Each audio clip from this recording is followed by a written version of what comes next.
আজ হঠাৎ করে অনেক দিন পর একটু বড় ভিডিও করছি, লং ভিডিও। মায়ের রিকোয়েস্টে মা অনেক দিন ধরেই বলছে একটা পেন ড্রয়িং কর, মেনলি হচ্ছে পেন ড্রয়িং। মেনলি মা বলেছে সেটা তো করতেই হবে, তাই না? মায়ের কথা না রাখলে হয়? যেমন ভাবা তেমন কাজ। মা বললো, আমিও শুরু করে দিলাম, কিন্তু ভাবছি কি করা যায়, কি করবো। মা বললো একটু সিম্পল দেখে কর, একটু ফ্লাওয়ার্সের ওপর কর। আমি বললাম ফ্লাওয়ার্সের উপর সিম্পল পেন ড্রয়িং কি করা যায়? তারপরে মাথায় এলো লোটাস স্টাইলের যদি পেন ড্রয়িং করা যায় তাহলে কেমন লাগে। যেই ভাবা সেই কাজ, ভাবলাম করতে শুরু করে দিলাম। প্রথমে হচ্ছে পেন্সিলে করে একটু ড্র করে নিয়েছি যাতে ভুল কিছু না হয়, জাস্ট হালকা করে স্কেচ করে নিয়েছি। তারপরে পাবড়িগুলো করেছি, তারপরে ডাঁটি করেছি দুটো লাইন। পাবড়ির ভিতরে যে ডিজাইনগুলো করেছি সেগুলো পুরো লাইন টেনে টেনে কভার করে দিচ্ছি। যারা নতুন পেন ড্রয়িং শিখছো বা যারা ড্রয়িং শিখছো, যারা করতে পারছো না, ভাবছো কি পেন ড্রয়িং করবো, পেন ড্রয়িং একটা প্রচুর কঠিন জিনিস। পেন ড্রয়িং শুনতে একটা কেমন টাফ লাগে, যে পেন ড্রয়িং আবার কি, পেনে করে ড্রয়িং করব, যদি কিছু ভুল হয়ে যায় পেনে করে সম্ভবত মুছা যায় না। সবাই ভাবে যে পেনে করে ড্রয়িং করব, যদি মুছতে না পারি তাহলে তো ড্রয়িংটা নষ্ট হয়ে যাবে না, আবার আমাকে করতে হবে। সবার অনেকের মনেই কোশ্চেন, আমার কাছেও অনেক স্টুডেন্ট আছে,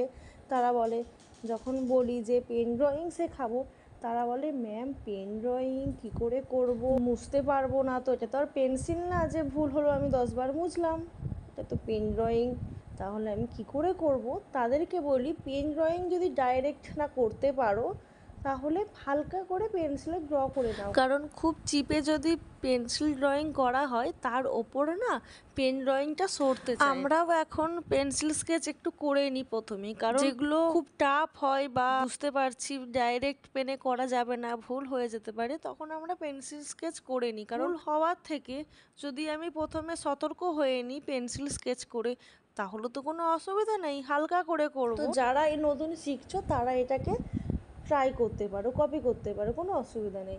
ট্রাই করেই দেখো না করতে পারো কি পারো না। যাই হোক, ড্রয়িং একটা ভালোবাসার জিনিস, ঠিক আছে? আমি কেন ড্রয়িং করতে পারছি, সবাই পৃথিবীতে প্রচুর মানুষ আছে, সবাই তো আর ড্রয়িং করতে পারছে না। কেউ নাচে পারদর্শী, কেউ গানে পারদর্শী, কেউ পড়াশোনায় পারদর্শী।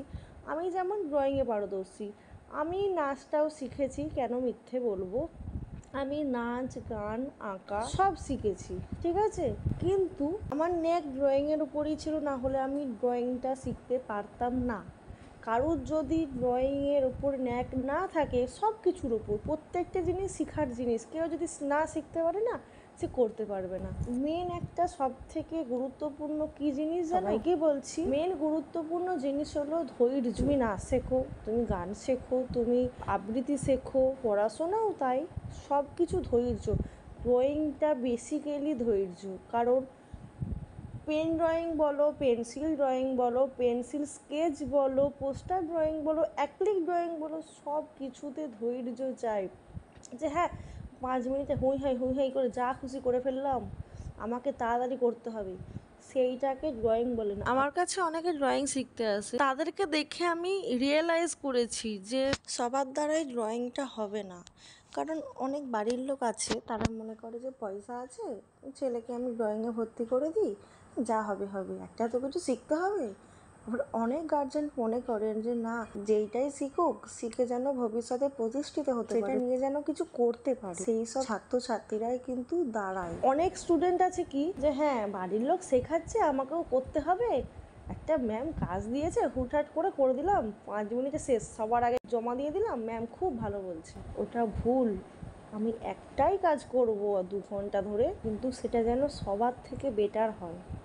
আমি সবার আগে খাতা জমা দিলাম, কিন্তু সব থেকে খারাপ হলো, কি লাভ আমার? আমি তো কিছু শিখতেই পারলাম না। হ্যাঁ, কিন্তু সবার আগে খাতা জমা দিয়েছি, ফার্স্ট হয়েছি, কিন্তু কিছু শিখতে পারিনি। কিন্তু যে লাস্ট হয়েছে, যে ধৈর্য ধরে করেছে, সে কিন্তু সবার থেকে বেটার শিখতে পেরেছে। কেন পেরেছে? তার ড্রয়িংয়ের প্রতি ভালোবাসা ছিল, সে ধৈর্য ধরে করেছে, সে শেখার চেষ্টা করেছে। আমি আমার অভিজ্ঞতা থেকে একটা কথা বলছি। আমার একটা স্টুডেন্ট, সে খুব বকা খায় আমার কাছে, ঠিক আছে? কেন বকা খায়? সে সবার শেষে কাজ জমা দেয়, তার জন্য বকা খায়, কিন্তু সে এতটাই স্লো তার জন্য বকা খায়। সে কিন্তু ভালো কাজ করে, সবার থেকে বেটার কাজ করে, ঠিক আছে, তাও সে বকা খায়। কেন বকা খায়? তাকে আমি বকতে চাই না, বকাটা কেন এই জন্যই বকছি যাতে সে একটু তাড়াতাড়ি করে, ভালোও করে, ঠিক আছে। আমি বলছি না যে হই হাই করে তাড়াতাড়ি করে খারাপ করতে, এই জন্যই বকা, যাতে সে বুঝতে পারে যে না ম্যাম আমাকে একটু তাড়াতাড়ি করতে বলছে, আস্তে আস্তে করছে।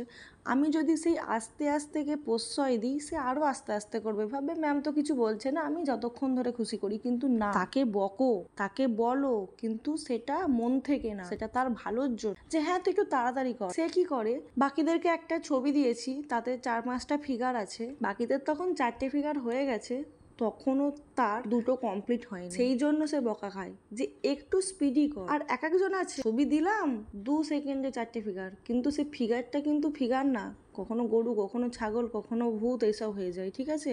কিন্তু যেই মেয়েটা আমার স্টুডেন্ট, আমি কারোর নাম উদ্দেশ্য করছি না, সে যদি ভিডিওটা দেখে সে রিয়েলাইজ করতে পারবে, তাকেই বলছি। খুব সুন্দর আঁকে কিন্তু খুব স্লো।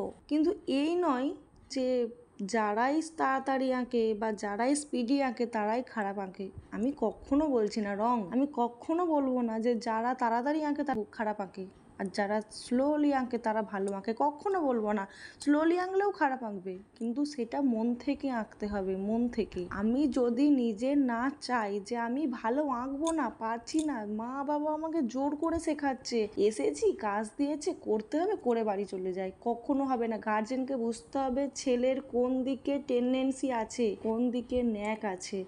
বাড়ির লোক শেখাচ্ছে, আমার কি, আমার মন চাইনে শিখতে, আমি যা খুশি করে বাড়ি চলে যাই। আর যখন গার্জেনরা তাদের খাতা চেক করবে, তখন দেখবে আমার ছেলে খারাপ এঁকেছে বা আমার মেয়ে খারাপ এঁকেছে, কিন্তু সেটা একবার সে ভাবলো না যে সে কেন খারাপ এঁকেছে, আদেও কি তার সেই আঁকার প্রতি ন্যাক আছে, সে কি আঁকতে চায়। আগে স্যারেদের বা ম্যাডামদের দোষ হয়ে যায়, টিচারদের দোষ হয়ে যায়, আদেও কি সেটা ঠিক। আমি আর একটা ছাত্র স্টোরিও শেয়ার করছি, আমি শেখাচ্ছি বলি এগুলো বুঝতে পারছি। তাকে কাজ দিলাম, সবার আগে সে জমা দিয়ে দিল, বাকিদের মানে টাচই হয়নি বলতে পারো, তার কমপ্লিট। কেন? তার ধৈর্যও নেই। তাকে যত বলি একটু আস্তে কর, একটু ভালো করে করার চেষ্টা কর, তার মানুষ, ফিগার, ঘর বাড়ি কিচ্ছু বোঝা যায় না, মনে হবে সব হিলে গেছে, ঝড় দিয়েছে, বন্যায় ডুবে গেছে, তার একটা ছবিও ভালো হয় না। কিন্তু তার গার্জেন কী ভাববে, ম্যাডাম দেখেনি, ম্যাডামের শেখানোর ইচ্ছা নেই, ম্যাডাম শেখাতে পারে না, কিন্তু সে ভাবে না কেন আমার ছেলেটা শিখতে পারছে না, তার কি আদেও ওর প্রতি ন্যাক আছে। আমি শুধুই কি ভর্তি করে দিয়েছি, আমি যে ভর্তি করেছি আদেও কি ভর্তি করে ঠিক করেছি, এটা আগে সব গার্জেনদের ভাবা উচিত বলে আমি মনে করি। আগে টিচারদের দোষ না দেখে বাচ্চারা কি চায় সেটা একবার ভাবো, তাতে বাচ্চাদের ভালোই হবে, খারাপ না।